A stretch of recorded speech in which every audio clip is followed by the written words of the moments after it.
মহিলা 5 বছরে 4 সন্তান জন্ম দেন, কিন্তু 1 বছর বয়সে সবাই রহস্যজনকভাবে উধাও হয়ে যায়। সে সবসময় ভাবত এটা তার নিজেরই অবহেলা, যতক্ষণ না সে তার স্বামীকে এক বন্ধুর সাথে কথা বলতে শোনে। সে জানতে পারল যে সব সন্তান তার স্বামী দিয়ে দিয়েছে, আর যাদের কাছে দেওয়া হয়েছিল তারা আসলে তার প্রেমিকা। তাদের কাছে সন্তান জন্ম দেওয়াটা খুব ক্লান্তিকর মনে হতো, তাই তারা মহিলাকে দিয়ে সন্তান জন্ম করাতো। প্রেমিকাদের একজন তো দরদারা মহিলাকে দিয়ে সন্তান জন্ম করাতো। প্রেমিকাদের একজন তো দরজায় এসে হাজির, সে নাকি শুধু ছেলে চায়, মেয়ে নয়। এটা শুনে মহিলা পুরোপুরি ভেঙে পড়ল। তখনই সে বুঝল তার স্বামী এর মূল হোতা। সে গোপনে বাইরের সাহায্য চাইল আর তাদের বলল তার জন্য একজন উকিল ও একটি সার্চ টিম জোগাড় করতে। তারপর সে এমন ভান করলো যেন কিছুই হয়নি, আর নিজের ঘরে ফিরে গেল। কিছুক্ষণের মধ্যেই তার স্বামী বলল তাদের মেয়ে আবার নিখোঁজ হয়েছে, কিন্তু মহিলা তা অস্বাভাবিক শান্তভাবে মেনে নিল।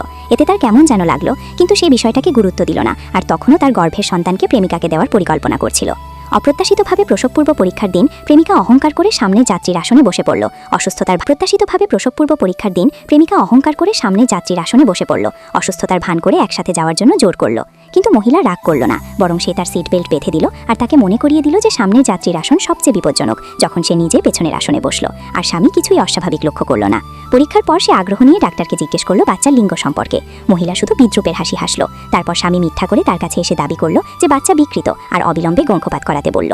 ডাক্তারও পাশ থেকে তার কথায় সায় দিল, কিন্তু মহিলা কলেজে ডাক্তারি পড়েছিল আর স্পষ্ট জানতো বাচ্চার কোনো সমস্যা নেই। এটা শুধু প্রেমিকার মেয়ে না চাওয়ার ব্যাপার। সে চলে যেতে ঘুরল, কিন্তু প্রেমিকা তাকে ধাওয়া করে ধরল, ক্ষমা চাওয়ার ভান করে, কিন্তু পরের মুহূর্তেই তাকে সিঁড়ি দিয়ে টেনে নামালো।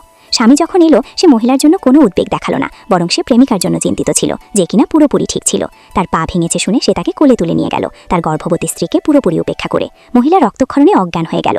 যখন তার জ্ঞান ফিরল, ততক্ষণে কয়েকদিন কেটে গেছে। তার স্বামী তাকে বলল সন্তান আর নেই, কিন্তু কেউ আসল কথা বলল না।